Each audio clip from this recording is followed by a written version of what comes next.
My name is Caroline Kisia. I'm a medical doctor by training, specialized in public health, management and leadership. I am currently the Chief Operating Officer for Shining Hope for Communities, SHOFCO, a grassroots movement that works in urban slums in Nairobi and across many other parts of the country. I was born some 55 years ago in Mombasa. My parents are from Makueni, but were living in Mombasa at the time.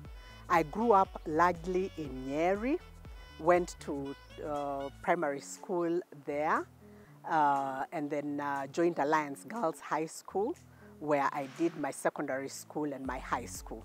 From there, I joined the University of Nairobi, trained as a medical doctor, later on specialized in public health at the London School of Hygiene and Tropical Medicine in the UK, and subsequent to that, had the privilege of joining McGill University for a master's, actually a third master's in management and leadership. I have, in terms of my career, I started off, after medical school, I started off as an intern at the Coast General Hospital. And from there, I quite quickly found myself in a management and leadership position when I became doctor in charge of a 90-bed mission hospital, St. Luke's Hospital in Kaloleni in Giriamaland. And that was my first experience in leadership. And for me, it was a significant learning curve in the time that I was there. But I remained really grateful to the experience that brought into my life and to what it is that it has contributed to getting me to where I am at today. From St. Luke's Hospital in Kaloleni, I joined AAR Health Services and was actually the pioneer doctor for AAR Health Services in Mombasa. So I helped set up the health center in Mombasa, grow it, working with our different corporate clients there, working with the various healthcare providers and hospitals that were the referral system for us. Again, that was a fantastic time, a fantastic growth opportunity. Subsequent to that, went off to the UK for my first master's. That was actually in psychiatry. Before coming back, I rejoined AAR, this time in the Nairobi office. And as part of my work there, helped in setting up counseling clinics in 3 of AAR's health centers here in Nairobi. I grew through the ranks to become the Deputy Medical Services Manager for AAR Health Services, and then made what many considered a crazy career move. I left AAR Health Services to go to a total startup organization that existed only in paper. It was a consortium of 7 NGOs working closely with the Ministry of Health and looking at use of the modern information communication technologies for community health and development. That was way back in 2001. And why many of my friends considered that a crazy career move is because I was coming from a nice big prestigious organization to an organization that at that point in time only existed on paper and only had 18 months worth of funding. Again, for me, it was an exciting adventure at the time, looking out at how rural communities and poor communities could be brought in to the technology age and use technology for health and for development purposes. I had absolute fun in that time. I learned a lot, ended up getting some Silicon Valley award for that. And so again, for me, that was an exciting time in my life. After that, I joined a much larger regional organization, working still with communities and in particular with refugee populations, not just in Kenya, but across the region. In Uganda, in South Sudan, in Somalia, Zambia, and later on in Ethiopia. Again, an exciting time, and a time to actually get work closely with displaced populations and get to understand some of the anguish that people go through because of the armed conflict that happens in our region. And it's from there that I now joined SHOFCO in my current role. Aside from that, I am a wife, I am a mother to two lovely boys, 17 and 15. I enjoy the outdoors, I love hiking, I climb mountains. I've summited Mount Kenya 5 times, I've summited the Kilimanjaro twice. I've summited Island Peak in the Himalayas, and it's just been absolute fun, absolute fun. I've also tried my hand in running, starting off at a time when I could barely do around a normal 400-meter field to being able to do a half marathon. I still hope to be able to cross a full marathon line one day, but clearly that will take plenty of training to get there. But it's a work in progress, and I am hopeful that at one time I will indeed get there. So I'm passionate about communities. I'm passionate about making a difference for disadvantaged communities. Part of the reason I became a medical doctor is because as a young girl, I was a rather sickly one. And so I was always fascinated by the magic that the doctors had in being able to check me out, know what was wrong with me, know what they needed to do to get me well. And so that's really what got me into medicine. And then as I went on doing the medical practice, I realized there were certain things that challenged people and that people found difficult to deal with that were related to mental health. And that's part of the reason that I studied mental health when I did. So I went into public health to basically deal with larger populations and deal with prevention, as opposed to sitting in the clinic and waiting for people to get sick and then come there to see me. And so that's part of what got me into public health. And then with time, I realized that through management and leadership, it was possible to help increase the efficiency of the systems within which I was working, and therefore multiply the sort of impact that I'm able to have by working, by supporting others to deliver the services that need to be delivered at one point in time. So yes, I am passionate about making a difference for the less advantaged. Oh, I faced many challenges. The first one that happened actually quite early in my career path was a situation of people in authority just saying an absolute no. So I'll give you an example. When I was in medical school, I was clear that I wanted to become a surgeon. I loved walking into theater, the scrubs, the lights in theater, and so on. And I was a pretty good student. I graduated at the top of my medical school class. I got an award as one of the best students in surgery. And I came back to pick the award when I was already an intern working at the Coast General Hospital. So I had to go and see the chairman of the Department of Surgery at that time. And so he asked me, what did I want to do with myself in my career? And I said to him I wanted to become a surgeon. And this nice elderly gentleman, chairman of the Department of Surgery, looks up at me and says, let me give you some fatherly advice. Surgery is just simply not for women.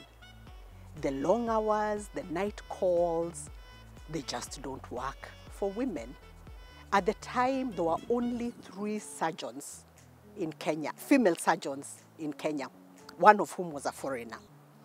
And so I thought to myself, here I was as the top student in surgery that year, coming to pick an award and being told, no, you cannot come back to specialize in surgery because you're a woman. And this is not the thing for women. At the time I was young, and so just took it on and moved on to something different. But if it was today, and my advice to young girls today, young women today, is stand up for yourself. Stand up for what it is that you would want to do or become. Another one, I've been in boardrooms where the fact that I am a woman means that the expectation is that I should be the one serving the tea or the one doing, some of those tasks.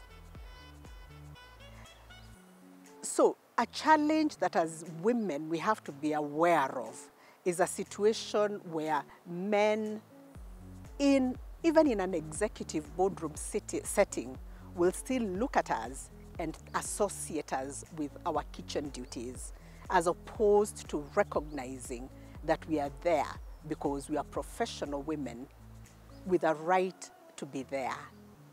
And in many cases, with ideas that will help move the agenda in the right direction. Again, one of the things that I have learned with regard to this is to be able to graciously challenge those stereotypes that tend to be associated with being female. So for young ladies who wish to get into leadership, my advice is, number one, know yourself.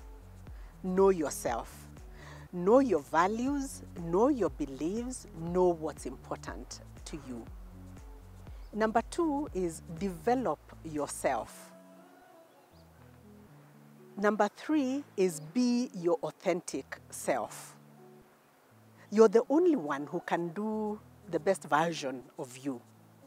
And if you try to do somebody else, that will be difficult and it will not feel natural because that's not you. So be yourself, acknowledge your areas of growth, and work on developing yourself in those areas. You have to be able to manage and lead yourself before you can manage and lead others. So that's really, really, really important. The other thing is that it's important to get a mentor, somebody that you trust, somebody that you admire, somebody that may have gone the journey ahead of you, and somebody who can support and guide you through your self-development process, as well as help you think through different options that you may have at different points in time. The other thing that I found quite valuable is actually having a coach. When you look at a lot of the leading sports people, they all have coaches. Having a coach for personal development, for career development, is something that is actually very, very useful because it allows you to take time to reflect on certain things, to reflect on different options that may come your way within your career. So that's important when it comes to the self-focus. When it comes to the workplace, give your very, very, very best. In fact, strive to go over and above what's expected or required of you. When opportunities show up, put up your hand, volunteer, offer to take on challenges, because that's part of what will allow you to further grow your leadership skills, that will allow you to actually exemplify your leadership skills within a given workplace or within a given environment. The other thing is believe in yourself. Have the confidence to move forward. Don't be afraid to fail. There are many times that we will not achieve success in the first round that we try, but be willing to fail and get up and push forward, because through failure we learn a lot and it allows us to get ourselves to the next level. Networks. Networks are very important. Nurture your networks. It is through your networks that you're likely to get to hear of various opportunities out there. Get a support group around yourself, like-minded people that can support you even when things are tough, that can stand by you, that can encourage you, that can support you in some of the other responsibilities that as women we have to bear as well. Family responsibilities, childcare responsibilities. Get a support system around you that allows you to be able to do that. Self-care, very, very important. As women, we are brought up to be carers and nurturers of others. And sometimes we do that so much that we forget to take care of ourselves and to nurture our own selves. And the net effect of that is that stress levels go up and we become less effective in what we are doing.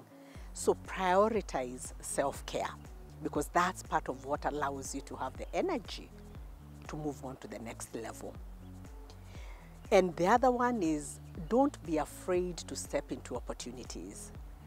There are studies that show that men compared to women will actually put themselves forward even when they are significantly less qualified, while women, as women, will be doubting ourselves and not putting ourselves forward for opportunities.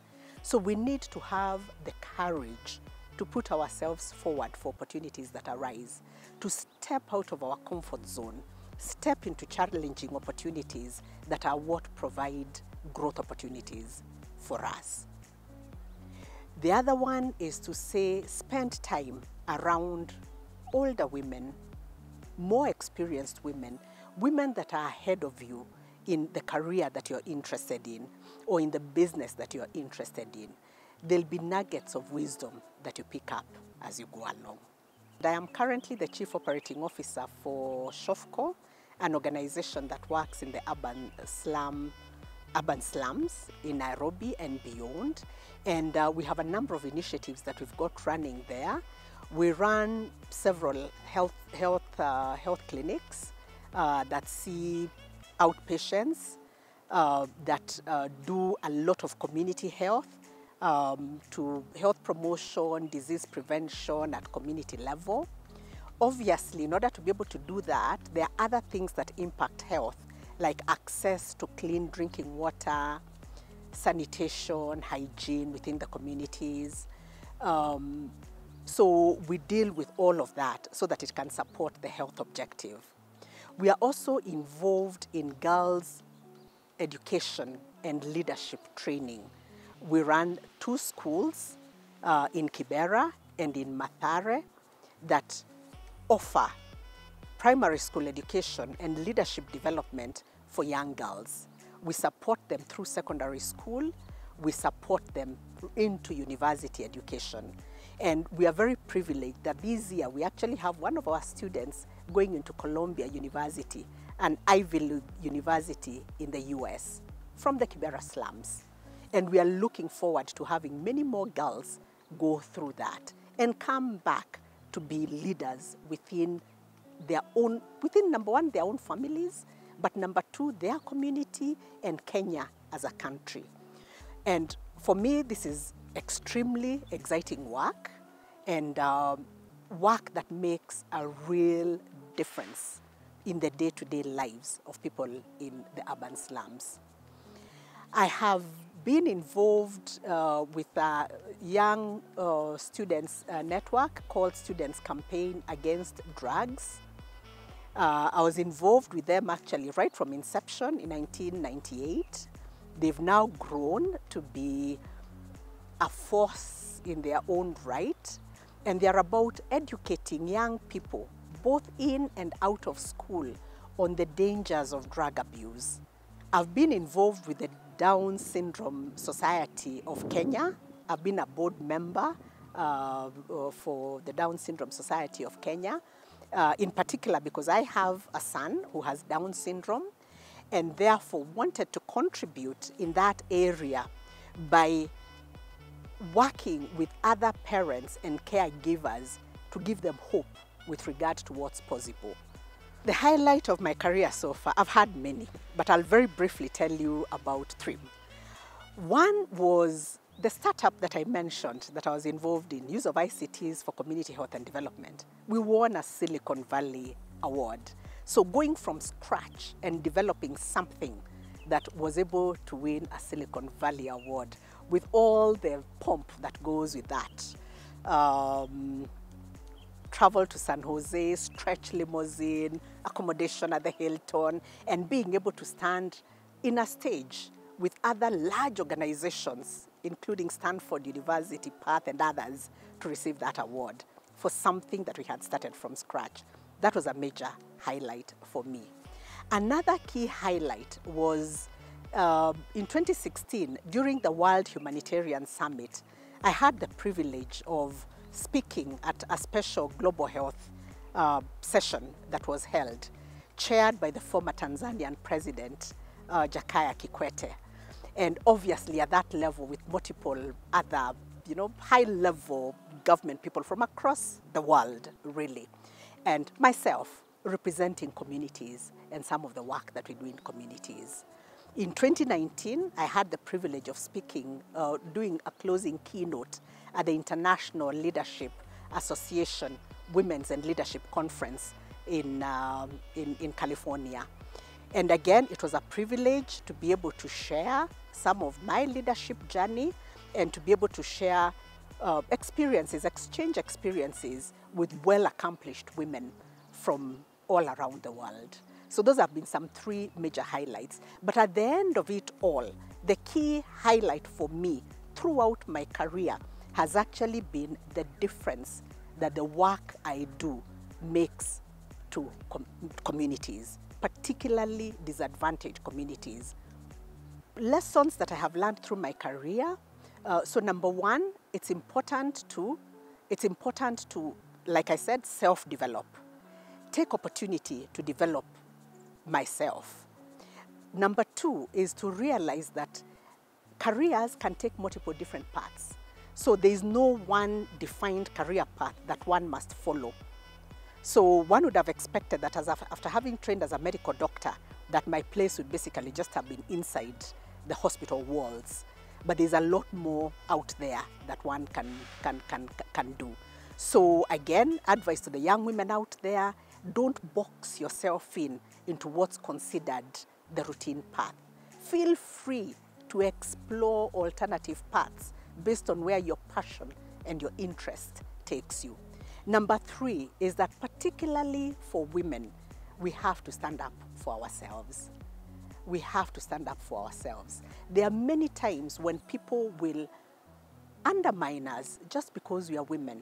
They'll play down our intellect, our abilities, our accomplishments on the simple account that we are women. So to all the young women out there, stand up for yourself.